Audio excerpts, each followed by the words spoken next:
Good afternoon. You're watching Business World Live here on One News. I'm Jes Delos Santos. Let's take a look at how the local bourse closed today, Friday.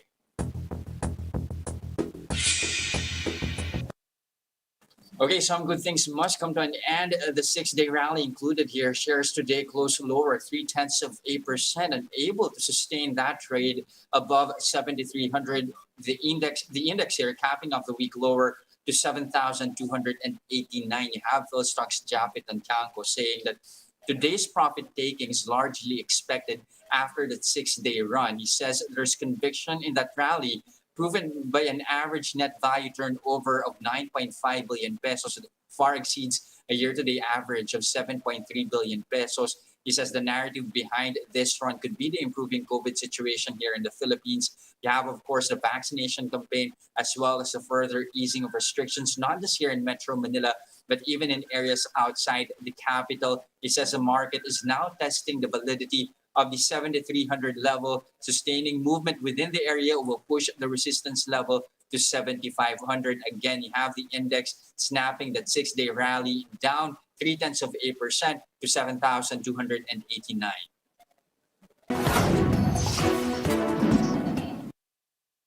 Here are other headlines we're keeping our eyes on. The Energy Department assures the public that the government did not suffer financial losses in the sale of Malampaya shares to Udenna Corporation, which is led by Davao-based tycoon Dennis Uy.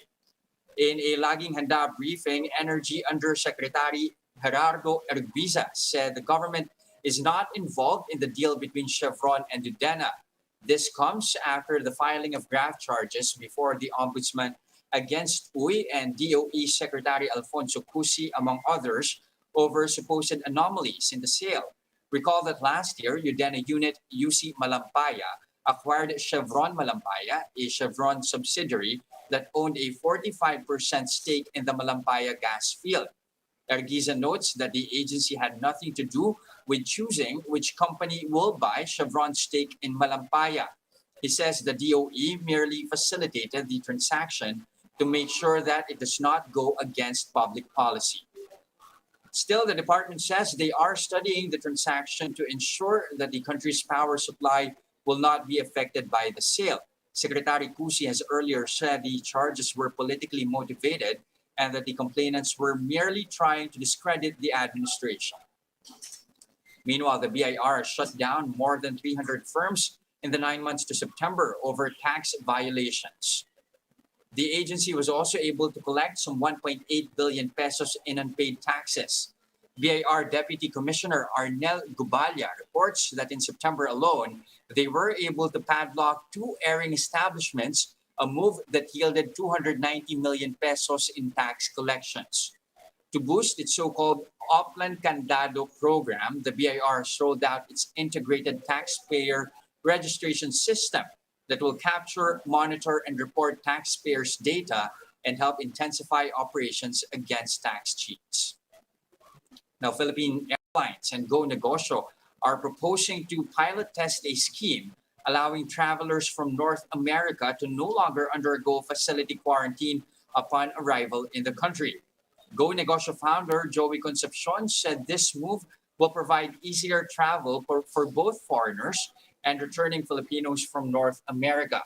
PAL reports that COVID-19 positivity rates among inbound passengers from North America have been relatively low.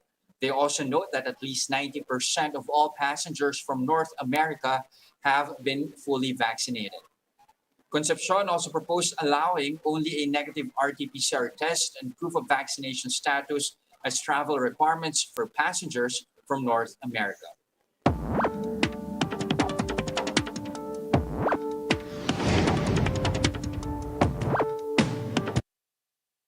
The digital play has further strengthened its foothold in the country. No small thanks, of course, to the pandemic, and it's about to get an additional boost as a digital player seeks to innovate the way Filipinos remit money from overseas. To find out how they plan to do that, we have Pomelo founder and Chief Executive Officer Eric Frenkiel.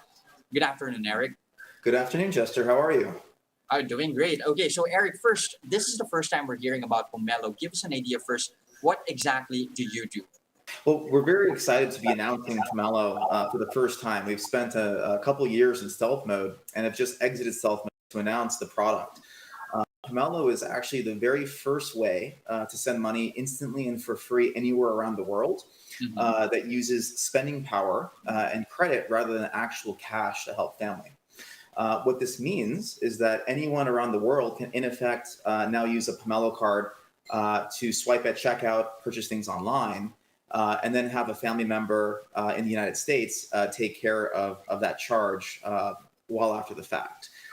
This is in contrast to conventional money transfer, which is very slow, very expensive, usually around 7% on average per transaction on the fees alone globally. And what we've done is effectively made it 100% free because now the merchant subsidizes the transfer through interchange that we collect with MasterCard. So this is the first financial product in remittance transfer. That means 100% of funds that is sent to family is 100% of funds that they can then use to live their lives. How exactly then will Pomelo earn from all these transactions, given that, of course, 100% will still go, of course, to the recipients? Yes, so it really is because the merchant is paying the interchange to process that transaction. So it's not only instantaneous because it's working over payment rails rather than conventional money transfer rails. It's also much more secure and provides a lot more safety than having to have family queue in line to pick up cash. And certainly in this era of COVID, it's something for sure that is important to offer online e-commerce as well for so many families around the world. Okay, we know for a fact that the remittance market in the Philippines is strong, but what other factors led you here? Well, half my family is Filipino, so this is a problem that I myself personally faced for many years. And it really was just a function of coming across an opportunity to solve this in a brand new way that's never been contemplated previously. Again, money transfer it has always just been about moving one currency to the next.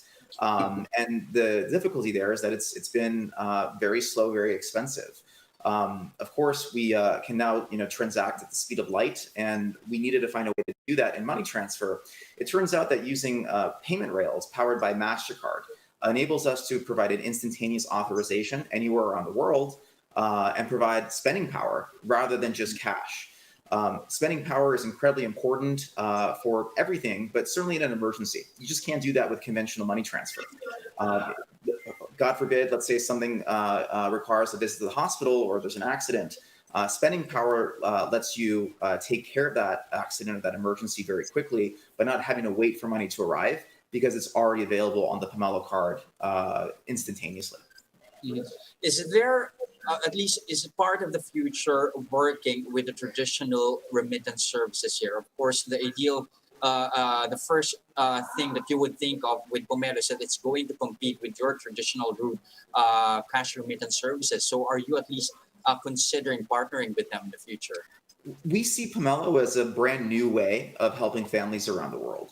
So this means that if a family did not have an ability to purchase things online, now they do with Pomelo.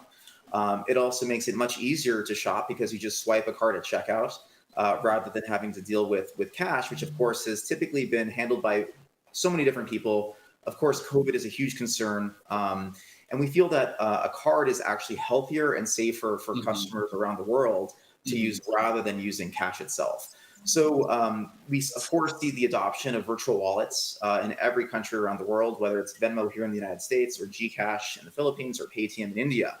But Pomelo is actually a brand new net addition to the wallet for our customers because it gives every single family member a personalized card of their own. It has their name on it. It is theirs. And it lets them spend without having to worry about having to ask for additional cash or running out of cash at the worst opportune times. Okay, Eric, am I correct that the source market for now is still limited to the US? Are you planning to expand that? So we're excited to be connecting the United States and the Philippines as our first corridor. But Pomelo works everywhere around the world that MasterCard is accepted. Okay, but at least source market for the Philippines, what are the other locations that you are at least eyeing for now? So beyond the Philippines, of course, every corridor from the United States is very significant to us. That spans from Mexico to India to Vietnam, even China. Mhm. So much money exits the United States every year to help family. And what we see Pomelo doing is functionally providing a way to provide for family, but also letting our customers prosper here in the United States. The reason why is this so interesting? Because all the money that we send to family around the world can now be used to improve our credit scores in the United States, because all that liquidity can be used to help family and be used to help a U.S. consumer build their credit here in the United States at the same time. All right, if I'm not mistaken, you also got a seed funding of $5 million. What's the plan here? So this is just the very beginning of our journey to build a global company. Um, First and foremost, we're doing something that is quite innovative in consumer fintech, financial technology. And so when we look at how we're going to be growing the business, we certainly are going to be continuing to raise additional venture capital along the way. But this initial 5 million has given us the ability to get to market with a fully completed product card. We're now in private beta, and we now have at this point more than 30,000 individuals on our wait list, and just a few short weeks of making that available. And lastly, what are your initial targets here for the Philippines? So this will work immediately, of course, in Manila, Cebu, any city that, of course, has blanket access to wireless internet, LTE, 4G, and a network of point of sale terminals. Now, of course, you can also use the Pomelo card to shop online. So Lazada, Shopee, all of those are just immediately available with Pomelo. We deliver to every customer's phone a virtual card immediately. So once you download the app, you register and join a family plan, you can immediately start spending. All right, a new way of remitting money here, especially for Filipinos. Thank you very much for your time this afternoon, Pomelo CEO and founder Eric Velasquez Frenkiel. We're speaking to you straight from San Francisco. Thank you, Eric. Thank you, Jester. And those are the biggest stories of this trading day, October 22, 2021. Catch Businessworld live again Monday next week at 9:30 a.m. for the market open and 3:15 p.m. for the market close. I'm Jes Delos Santos. We are One News. Mask on, wash hands, and stay safe, Philippines.